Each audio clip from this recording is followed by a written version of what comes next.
Ontem, a Comissão Especial da Câmara aprovou mudanças que facilitam o acesso da população às armas. Então, primeiro eu vou para as considerações do Felipe, já a gente vai conversar com o Benê Barbosa para dar um contraponto a essa discussão. O que você trouxe para a gente, Felipe? Maria, eu tenho um posicionamento crítico com relação a isso, bem claro, eu sou contrário, sei que o Benê é a favor, a gente vai ouvir os argumentos dele, o que é muito salutar, a gente ter o contraditório.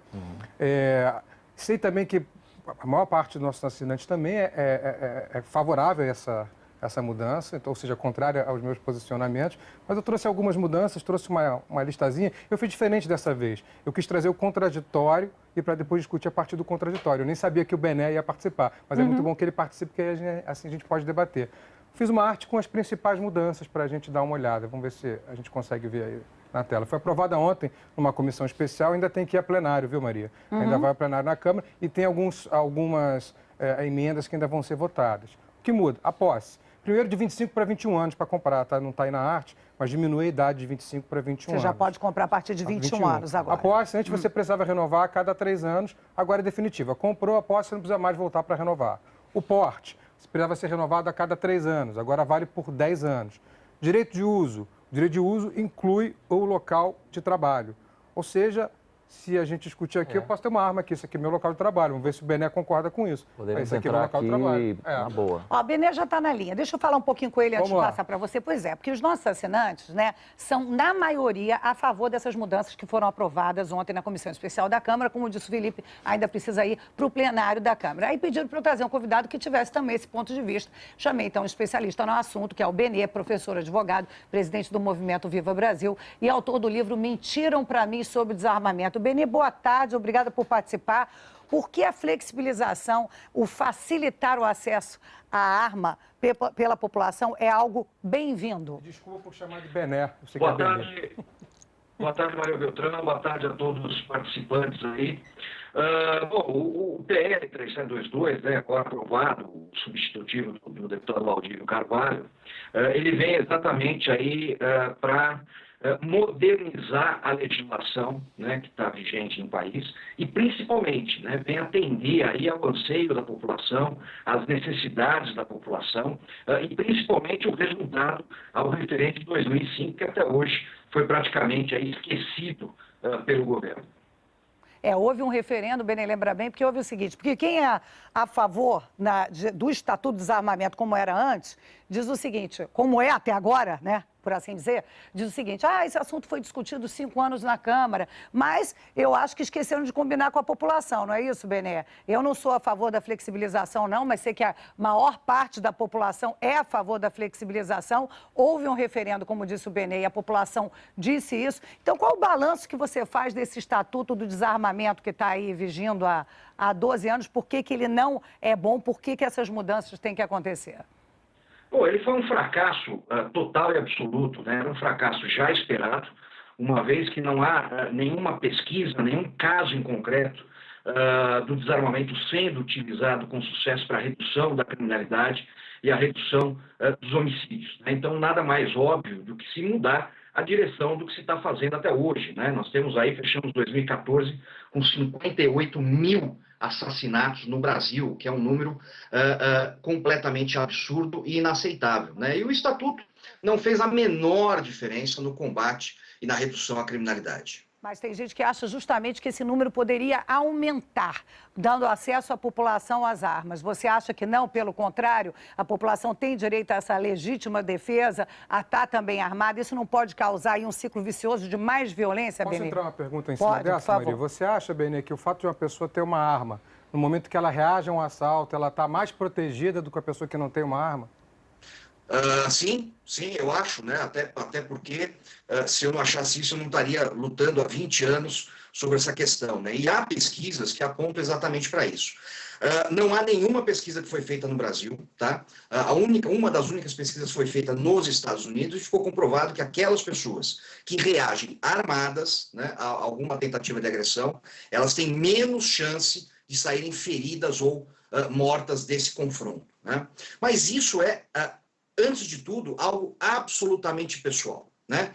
Eu tenho que escolher essa opção. Se é mais perigoso, se é menos perigoso, se é ruim, se é bom, isso é uma decisão absolutamente pessoal, né? E isso precisa ser respeitado pelo governo, pelo Estado, coisa que não foi feita até hoje, né? Essa ideia de que se não fosse o Estatuto do Desarmamento estaríamos muito pior, né? Teríamos muito mais homicídios, ela não se sustenta, né? Basta ver que o que jogou, né? Aliás, o que diminuiu o crescimento de homicídios foi a queda em alguns estados, né? Basicamente em 2 estados, que foi São Paulo, né? E Rio de Janeiro. E isso acabou diminuindo a média geral, mas em outros 22 estados houve um crescimento gigantesco no número de homicídios. Se o Estatuto... Oi? Eu queria só refutar essa sua pesquisa, porque a pesquisa que eu tenho acesso lá na UFA, onde eu sou professor, é que o risco da pessoa que reage a um assalto é muito maior dela ser baleada. E mais do que isso, se você não souber manusear a sua arma numa defesa, em menos de 4 segundos esse risco triplica. Ou seja, armar uma população que não está preparada, que não treina específico, que é civil, não é militar, que não é policial, traz muito mais danos do que benefícios e traz muito perigo, ao contrário da pesquisa que você mencionou. Desculpa, professor, mas eu vou contestar isso porque essa pesquisa ela não tem realmente nenhuma sustentação verídica, verdadeira, com todo o respeito normal, a quem então, fez. sem ter um Né? treinamento, pode reagir com facilidade a um assaltante que já possui uma arma. Ninguém disse que ela não tem que ter treinamento. Ela precisa ter um treinamento básico, ela precisa ter consciência, ela precisa ter responsabilidade, exatamente por conta disso, inclusive, que a própria lei que está sendo discutida agora prevê aí uma obrigatoriedade desse treinamento, de um curso básico de tiro, para que a pessoa saiba utilizar essa arma de fogo. Ninguém aqui está pregando, como tem sido muito dito na imprensa de uma forma geral, que todo mundo vai comprar uma arma, enfiar essa arma na cintura e sair por aí armado, trocando tiros com bandidos. Não passa nem perto da verdade isso. Você sabe o que eu achei preocupante? Porque esse projeto, né, que está sendo discutido, libera a compra de armas para quem já esteve preso, não para quem já esteve... Não, Benê, me esclarece isso. Não é verdade, não é verdade. Porque eu li hoje, inclusive, em site de notícia. Porque antes... Então. Diga aí o que... Tá. E para complementar, você acha que os testes que estão previstos agora, com essas mudanças, realmente capacitam as pessoas para poderem usar essa arma de fogo com segurança ou com o mínimo de segurança? Porque o acaso está aí para mudar tudo, né? Sim, esses testes, essa preparação é suficiente, como eu disse, para um manuseio mínimo da arma de fogo. E aí cabe, né, a responsabilidade de cada um melhorar nesse manuseio, etc., conforme a sua necessidade. Basta ver que esse manuseio é muito parecido hoje com o que é feito nas empresas de segurança privada, né, onde os seus agentes têm esse treinamento mínimo e vão para as agências bancárias, vão para outros locais armados, e nem por isso você tem grandes incidentes pelo Brasil. Muito pelo contrário, são pouquíssimos incidentes. Né? Agora a gente pode muito falar... A questão da pessoa condenada ou que já teve uma condenação comprar uma arma de fogo não é verdadeira, tá? Isso está na lei. Se a pessoa tiver qualquer condenação criminal dolosa, ou seja, aquela que a pessoa teve intenção de cometer o crime, ela não vai poder comprar uma arma de fogo. Essa é o que está na lei. Homicídio culposo, ela pode comprar. Uma pessoa condenada a homicídio culposo. Sem intenção de matar. Lógico. O que é um homicídio culposo? A pessoa não teve a intenção de matar, é isso? Exatamente. Pode ter atropelado uma pessoa, não teve a intenção de matar.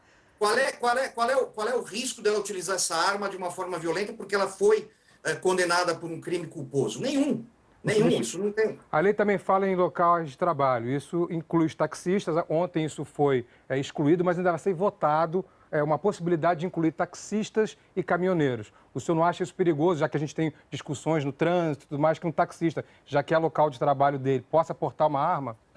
Eu sou contrário à categorização do porte, né? Eu acho que o porte de armas de fogo tem que ser um direito, né? E deve ser requerido por qualquer pessoa que ache que deve ou precise andar armada. A categorização do porte ou da posse, ela transforma esse direito num privilégio, né? E eu sou contrário a isso. Então, eu acho que todos podem ter essa opção, desde que, como eu disse, né, tenha um treinamento necessário, passe dos testes necessários, ou seja, obedeça a lei como ela está sendo proposta hoje. Galeno tem uma pergunta. Beni, Renato Galeno falando aqui agora. Só no primeiro momento, o referendo especificamente que ocorreu no Brasil não foi em relação ao estatuto, mas seriam normas ainda mais rígidas, proibitivas para a utilização de armas. Mas eu concordo com você que talvez isso fosse um indicativo que o desejo da população era também contrário ao estatuto tal qual foi aprovado. Eu queria te fazer uma pergunta mais geral, porque do jeito que você descreve a situação, você coloca também uma discussão que seria a liberdade individual contra os direitos sociais? É uma discussão que é muito grande. Por exemplo, nos Estados Unidos, um estado muito baseado nos direitos individuais, existe uma grande latitude para a possibilidade dos cidadãos portarem armas, coisa que em grande parte dos estados europeus não existe. Talvez seja um tipo de discussão que o Brasil não está acostumado a discutir esses dois lados do conceito de liberdade, a questão social como todo e o direito da liberdade individual. Não tenho a menor dúvida sobre isso, né? O Brasil não está acostumado a discutir conceitos e liberdades individuais, né? A gente caiu num coletivismo gigantesco no Brasil e a palavra individual passou praticamente a ser um palavrão, né? Coisa muito diferente nos Estados Unidos, onde o direito individual, a liberdade individual é algo absolutamente sagrado para eles. Porém, isso para mim é válido quando há uma responsabilidade. Então, por exemplo, isso eu digo depois de 20 anos de estudo nesse tema. Se eu soubesse que você liberando mais armas para a população, você estaria colocando mais pessoas em risco, vocês podem ter certeza que eu não estaria nesse momento defendendo isso. Eu tenho certeza, através de vários estudos, vários livros que eu li, são 20 anos de estudo, que hoje, né, você garantir o direito de defesa ao cidadão é um benefício não só para o cidadão que se arma, mas é um benefício para toda a sociedade de uma forma geral. Agora, tem muita gente que fala assim, vocês estão vendo esses massacres nos Estados Unidos, de vez em quando o louco pega uma arma, entra dentro de uma escola, de uma universidade, mata um bando de gente, tem zonas free de armas, né, livres de armas nos Estados Unidos, tem zonas em que você pode andar armado. Não existe uma relação direta nisso, né? A pessoa ter direito a portar arma, poder comprar arma num supermercado, 50 balas na maior naturalidade, poder ter 5, 6, 7 armas, e esse tipo de crime brutal, ou isso estatisticamente também não é tão significativo, já lembrando que os Estados Unidos, no próprio discurso do Obama, existe agora esse caminho de voltar, né, a desarmar, né? Existe uma tendência que a gente vem acompanhando, Benê. Vamos lá, por partes, né? Então, primeiro, a questão das maiores restrições das armas de fogo nos Estados Unidos, o discurso do Obama, isso não vai acontecer, né? Eu já afirmei isso no passado, inclusive foi em 2012, depois daquele ataque no cinema de Aurora, foi inclusive para a Rádio CBN, e eu falei que não haveria desarmamento, não haveriam novas restrições, muito pelo contrário, o que nós teríamos eram menos restrições ainda. E quando eu afirmei isso, a apresentadora achou que eu estava maluco. Eu expliquei que foi o seguinte, na realidade, hoje, 78% de todos os ataques desse tipo que aconteceram nos Estados Unidos foram exatamente nas chamadas gun-free zones, ou seja, locais, né, onde ninguém pode entrar ou permanecer armados. Ou seja, são locais onde vale o desarmamento, né? E, obviamente, o cara é louco, mas não é burro. Ele vai atacar exatamente onde ele tem uma maior probabilidade de sucesso e de não ser baleado, não ser impedido por um cidadão armado. Então, você me diz o seguinte... Desculpe, então assim, um bandido hoje, na sua concepção, eu não vou entrar no mérito que eu entendi o que você quis dizer. A opção do cidadão, eu quero me armar, eu acho que vai ter mais chance para mim. Se eu me armar contra o criminoso, é um risco que ele está correndo. Digamos que é isso. Agora, você, na sua concepção, um bandido que sabe que tem arma naquela casa, isso faria com que ele talvez não assaltasse essa casa. É simples assim? Existe essa relação? Existe essa relação, né? Quando há a possibilidade de um confronto, a tendência é que o criminoso escolha o tipo de crime que não gere esse confronto. Por isso que antigamente, a coisa de 20 anos atrás, eram muito comuns os furtos em residências e não os roubos. Por quê? Porque o bandido tinha medo de enfrentar uma pessoa que possivelmente ou poderia estar armado naquele local. Hoje não, ele tem praticamente a certeza de que ele vai meter o pé na sua porta e não vai acontecer nada. Então ele não tem medo da polícia, ele não tem medo da justiça, e o desarmamento trouxe a sensação de que a sociedade foi desarmada e ele pode agir com maior tranquilidade. Ô, Benê, agradeço muito a sua participação, acho que foi muito esclarecedora, porque, sem dúvida, esses seus argumentos são muito contundentes, né? E é uma discussão que a gente sempre tem aqui no Estúdio I, e é importante que a população participe mesmo, reflita e tenha todos os argumentos necessários. O nosso sinal já não está muito bem com o Benê, por isso eu me despeço. Muito obrigada, hein, Benê? Foi um prazer conversar com você. Eu que agradeço essa oportunidade, um grande abraço para todos e deixo aí o convite para lerem o meu livro, né, o meu livro junto com o Flávio Quintela, que é um Mentira para mim sobre desarmamento, que traz todas essas questões tratadas de uma forma muito mais profunda e técnica. Muito bem, o nome do livro é Mentiram para mim sobre o desarmamento de Benê Barbosa. E tem anautas aqui falando, já vou passar para vocês. Janice Gaspar, realmente não estou entendendo essa nova lei de armas, como se o nosso país já não fosse violento o suficiente. Ela é contra a flexibilização. Maria Lira é a favor, eu sou a favor da população ter acesso às armas, porque nós estamos à mercê dos marginais, né? Muita gente tem essa concepção justamente. Os bandidos estão armados, o Estado está armado e a população não está. Augusto Viúdes, sou a favor do armamento. Todo cidadão tem o direito de defender sua vida, sua propriedade e família com o controle do Estado, né? Com uma fiscalização do Estado. Tocochiro, fico em dúvida se quem estará armado não beberá demais, não discutirá com o vizinho. Muita gente com quem eu já conversei falou justamente disso, Tocochiro, não sei a opinião de vocês, desse caráter passional do brasileiro, do cara que briga com o vizinho, do cara que tem ciúme da mulher. Esse é um argumento forte contra o armamento. Agora, a gente não sabe como isso funcionaria estatisticamente, né? Eu pensei aqui no meio da conversa, no finalzinho, que é o seguinte, é curioso que no Brasil, quem realmente usa armas, né, os bandidos traficantes, não tem porte algum. Eles têm as melhores e as maiores armas e estão livres de qualquer lei, né? O crime é muito organizado. É muito louco isso. Né?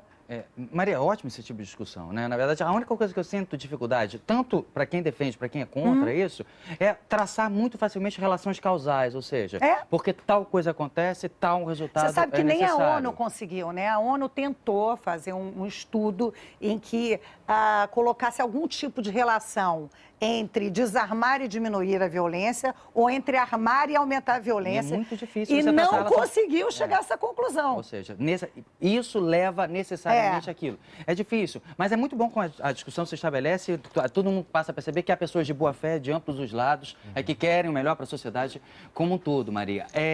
O meu ponto, uma vez que eu desconfio muito de qualquer tipo de relação causal baseada em números feitos em sociedades, às vezes distintas entre si, é o fato de os casos específicos que aparecem, que às vezes podem turvar nossa visão, muitas vezes nos levam a algumas conclusões. Eu sempre penso naquelas crianças que pegam a arma do pai na gaveta e acontecem acidentes. Aquele pai que guarda a arma embaixo do travesseiro, né? A notícia que a gente mais ouve assim, em rádio cotidiano é esse caso, né, de crianças que pegam armas e de pais que matam filhos que entraram em casa à noite porque esqueceram a chave. Então eles atiram achando que é um invasor. São casos isolados que os argumentos do Bené poderiam muito bem destruir os casos isolados que a gente está falando. Mas eles existem e têm que ser considerados. Eu acho que é um dado importante que a gente não citou aqui, que é um grande lobby também da indústria armamentista para vender armas no Brasil. Que é um lobby que tem uma bancada da bala específica ali dentro. O próprio Bené mas aí é o seguinte, se posiciona tem o a favor lobby, dessa mas a bancada. população não é o lobby. A população faz lobby também pela insegurança. Sim, pela né? segurança. Porque... Mas vender a ilusão, Maria, na minha opinião, ainda é uma ilusão. Claro. Vender a ilusão de que ter uma arma vai te tornar mais seguro é você vender a ilusão de que você pode comprar uma arma. Você ajuda a indústria armamentista. O próprio Bené, o movimento dele, a foto do Twitter dele, inclusive, é do lado do deputado Bolsonaro. O movimento tem um aspecto político forte ao lado das teses defendidas pelo Bolsonaro. Ele assume isso no perfil do Twitter dele. Então tem sim um perfil político, tem uma bancada da bala que é muito atuante e a gente não pode desconsiderar isso.